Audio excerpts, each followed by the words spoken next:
नमस्कार, खबर असरदार देख रहे हैं आप और मैं हूं आपके साथ रितु सिंह। नमस्कार, बहुत स्वागत है आपका। मैं हूं आपके साथ सृष्टि शेखर। सबसे पहले बात करेंगे धार की। धार भोजशाला में कोर्ट के आदेश के बाद परिसर में वैदिक मंत्रोच्चारण के साथ शुद्धिकरण कार्यक्रम किया गया है। दशकों बाद मंदिर में सरस्वती देवी की प्रतिमा स्थापित की गई है और वहीं कांग्रेस नेता दिग्विजय सिंह ने पूजा पाठ पर सवाल उठाए हैं, जिसे बीजेपी ने कांग्रेस की तुष्टीकरण वाली सोच बताया है।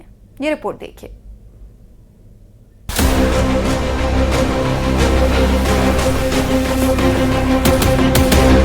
धार की भोजशाला में भक्तों का उत्साह चरम पर है। हाईकोर्ट के फैसले के बाद हिंदू पक्ष में खुशी का माहौल है।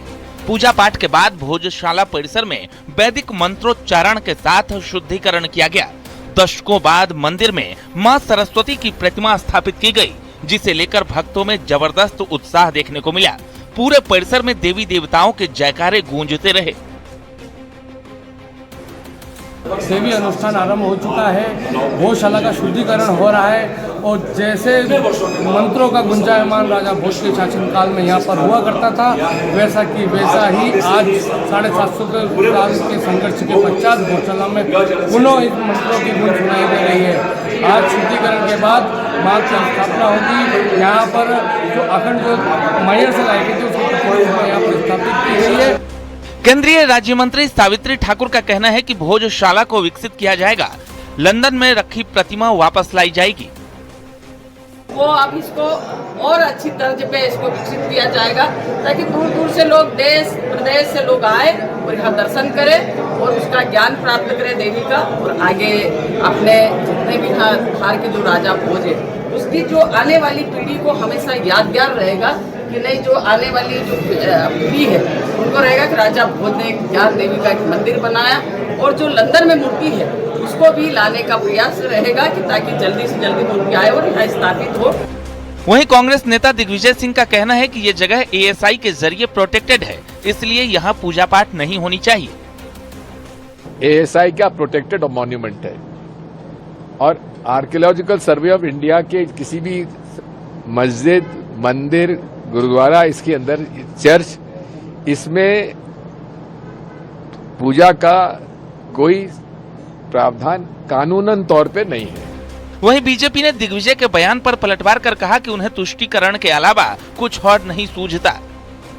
दिग्विजय सिंह की पार्टी हिंदू टेरर बोले, राम मंदिर को लटकाए अटकाए भटकाए, राम जी को काल्पनिक बोले, हिंदू आस्था को गाली दे, सनातन को समाप्त करने की बात करे, मुस्लिम आरक्षण बोले, मुस्लिम फर्स्ट राइट दे देंगे ये बोले, कांग्रेस मीन्स मुस्लिम्स बोले। ये हिंदू मुस्लिम नहीं है। कांग्रेस तो मुस्लिम मुस्लिम करती है, और अगर कोई कोर्ट जाता है और कोर्ट से अधिकार पाता है ये हिंदू मुस्लिम, तो क्या कोर्ट हिंदू मुस्लिम कर रही है? भोजशाला में पूजा पाठ शुरू होने को श्रद्धालुओं ने इसे ऐतिहासिक और भावुक पल बताया। सुरक्षा के बीच धार्मिक अनुष्ठान शांतिपूर्ण तरीके से संपन्न हुआ। बड़ी संख्या में लोग दर्शन के लिए पहुंचे। हिंदू धर्म के लोग, हिंदू पक्ष के लोग यहाँ पर आप देख सकते हैं, जो इस वाग्देवी मंदिर के प्रांगण में हवन कुंड है, वहाँ पर इस पूरे हवन कुंड में और अग्नि प्रवाहित जहाँ पर हो रही है वहाँ पर पूरा हवन यहाँ पर किया जा रहा है, शुद्धिकरण किया जा रहा है। ये शुद्धिकरण जिसको लेकर कई सालों से लोग इंतजार कर रहे थे, और इस शुद्धिकरण के जरिए ये पूरा प्रांगण जो आप देख रहे हैं यहाँ पर वाग्देवी मंदिर का, जिसे कोर्ट ने माना है कि ये वाग्देवी का मंदिर है, और आज यहाँ पर भगवा ध्वज लहरा रहा है। मध्य प्रदेश में युवा वोटर्स के सहारे सत्ता की तलाश में जुटी कांग्रेस अब नई रणनीति बनाने में लगी है, और इसी को लेकर प्रदेश कांग्रेस अध्यक्ष जीतू पटवारी ने युवा नेताओं के साथ लंबी बैठक की। करीब 5 घंटे चले इस बैठक में अलग अलग संभाग और समाज से आने वाले युवा नेताओं से 1-to-1 फीडबैक लिया गया। बैठक में विधायक हेमंत कटारे, जयवर्धन सिंह समेत कई नेता शामिल हुए। तो चलिए अब आपको ये भी बताते हैं कि इस बैठक में कांग्रेस ने क्या क्या चर्चा की। आगामी विधानसभा चुनाव को देखते हुए अब 40% युवा वोटर्स पर मध्य प्रदेश कांग्रेस का फोकस होगा, और बताया जा रहा है कि कांग्रेस पार्टी से युवाओं को जोड़ने का प्लान बना रही है। इसके तहत हर संभाग से युवाओं को आगे लाया जाएगा। कांग्रेस नेताओं का कहना है कि संभागवार युवाओं को पार्टी से जोड़ा जाएगा। प्रदेश की जनता की लड़ाई युवा चेहरे के साथ लड़ी जाएगी। 10 दिन बाद फिर से कांग्रेस नेताओं की एक और बड़ी बैठक होगी। इस बैठक में युवाओं के मुद्दे उठाने पर फोकस किया जाएगा, चर्चा होगी और इसे लेकर पार्टी की ओर से विस्तृत रणनीति तैयार की जाएगी।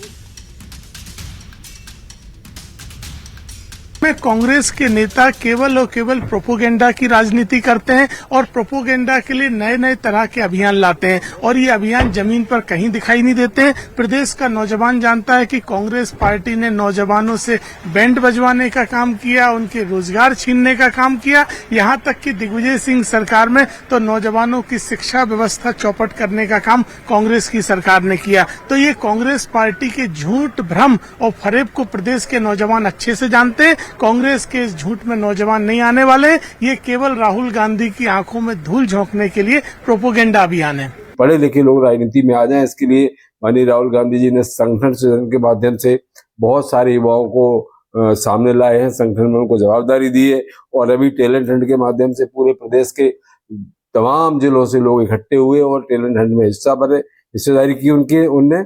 और मैं ये समझता हूँ कि आने वाले समय में बहुत अच्छी टीम बनेगी और युवाओं को, आज जैन जी का जमाना है तो जैन जी के लिए जितना भी कर सकती है कांग्रेस जमीनी स्तर पर उनका भला करने के लिए, उनके हितों की रक्षा करने के लिए संघर्ष करेगी। अब रहा सवाल भारतीय जनता पार्टी का, तो वो कुछ भी कहती रहे, अनर्गल बयानबाजी करना तो भाजपा का सगल बन चुका है, वो करे। और रायपुर पहुंचे केंद्रीय गृह मंत्री अमित शाह, मुख्यमंत्री विष्णुदेव साय भी एयरपोर्ट पर मौजूद हैं। 19 मई तक छत्तीसगढ़ के दौरे पर रहेंगे अमित शाह। रायपुर पहुंच चुके हैं केंद्रीय गृह मंत्री और सीएम विष्णुदेव साय एयरपोर्ट पर मौजूद हैं। 19 मई तक छत्तीसगढ़ दौरे पर अमित शाह रहेंगे। मध्य क्षेत्रीय परिषद की भी बैठक होने वाली है जिसमें 4 राज्यों के मुख्यमंत्री शामिल होंगे। तो छत्तीसगढ़, मध्य प्रदेश और उत्तर प्रदेश के सीएम शामिल होंगे इस बैठक में। उत्तराखंड के सीएम भी मौजूद रहेंगे। बता दें, दौरा काफी महत्वपूर्ण है क्योंकि नक्सल से मुक्त होने के बाद छत्तीसगढ़ का ये पहला दौरा केंद्रीय गृह मंत्री अमित शाह का। और एयरपोर्ट पर जब सीएम विष्णुदेव साय का स्वागत करने पहुंचे उस दौरान की तस्वीरें। सीएम विष्णुदेव साय एयरपोर्ट पर मौजूद रहे।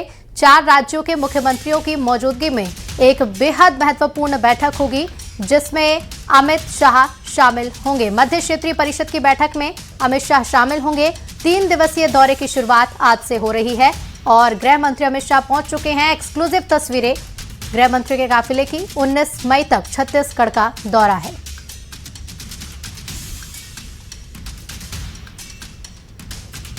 तो केंद्रीय गृह मंत्री अमित शाह रायपुर पहुंच चुके हैं और बस्तर के विकास पर अहम बैठक होने वाली है और इसके साथ ही मध्य क्षेत्रीय परिषद की भी बैठक होने वाली है जिसमें 4 राज्यों के मुख्यमंत्री भी शामिल रहेंगे। और खास तौर पर यह दौरा अहम इसलिए माना जा रहा है क्योंकि नक्सलवाद के खात्मे के बाद केंद्रीय गृह मंत्री पहली बार छत्तीसगढ़ दौरे पर हैं। और ज्यादा बातचीत के लिए हमारे साथ न्यूज एडिटर अभिषेक शुक्ल जी जुड़ गए हैं। अभिषेक जी, काफी महत्वपूर्ण यह दौरा अमित शाह का। बिल्कुल, देखिए बहुत महत्वपूर्ण है और जैसा आपने बताया कि नक्सलवाद जो खात्मे के बाद ये उनका पहला दौरा है और कई बैठकें करेंगे। केंद्रीय गृह मंत्री पहुंच चुके हैं राजधानी रायपुर में और कल से जो उनका कार्यक्रम शुरुआत हो रही है उसमें कई सारे कार्यक्रम हैं, ना सिर्फ रायपुर में बल्कि बस्तर में भी।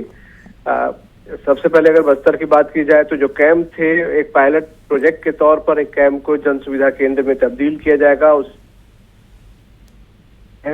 एक मैसेज देने की कोशिश है कि जब लोग सवाल करते थे कि आखिरकार नक्सलवाद खत्म होगा उसके बाद आगे क्या, तो अब सरकार वो बता रही है कि इसके बाद आगे क्या। तो जो कैंप थे वो धीरे धीरे कई सारे कैंपों को जन सुविधा केंद्र में बदला जाएगा। उसके बाद केंद्रीय गृह मंत्री बादल एकेडमी पहुंचेंगे, समाज के कई प्रमुखों से वहां पर मुलाकात होगी, किस तरीके से बस्तर के विकास को आगे बढ़ाया जा सकता है, यहाँ के लोकल लोगों से उनकी मुलाकात है, बातचीत है, वो एक अपने आप में बड़ा अहम कार्यक्रम है। और बादल एकेडमी में ही शाम को जो कल्चरल एक प्रोग्राम है उसमें मुख्य अतिथि के तौर पर भी केंद्रीय गृह मंत्री शामिल होंगे। तो एक मैसेज क्लियर देने की कोशिश है। उसके बाद 19 तारीख की बात की जाए तो मध्य क्षेत्र की बैठक है जिसमें कई राज्यों के मुख्यमंत्री पहुंचेंगे। मध्य प्रदेश के मुख्यमंत्री मोहन यादव होंगे, उत्तर प्रदेश के मुख्यमंत्री योगी आदित्यनाथ या पुष्कर धामी उत्तराखंड के मुख्यमंत्री की बात की जाए, ये तमाम मुख्यमंत्री मौजूद होंगे, छत्तीसगढ़ के मुख्यमंत्री होंगे। तो बस्तर में ये बैठक करके एक मैसेज देने की भी सीधी बात है कि बस्तर अब पूरी तरह से सुरक्षित है, पूरी दुनिया की निगाहें अब इस पर है, बस्तर सभी लोगों के लिए खुला है, कोई भी यहाँ पर आ सकता है, किसी भी प्रकार का कोई खौफ नहीं। तो ये लगातार मैसेज दिया जा रहा है। यहाँ पर कुछ समय पहले तेंदुलकर भी पहुंचे थे जी परिवार के साथ। तो सेफ है, सुरक्षित है बस्तर, और आम लोग यहाँ पर पहुंच सकते हैं, घूम सकते हैं, देख सकते हैं, और किस तरीके से विकास किया जाएगा, जैसे कई सारे मैसेज केंद्रीय गृह मंत्री के इस दौरे से मिलने वाले हैं। बिल्कुल, बदलाव की तस्वीर के बाद अब मैसेज की बारी है। बहुत शुक्रिया अभिषेक जी जुड़ने के लिए।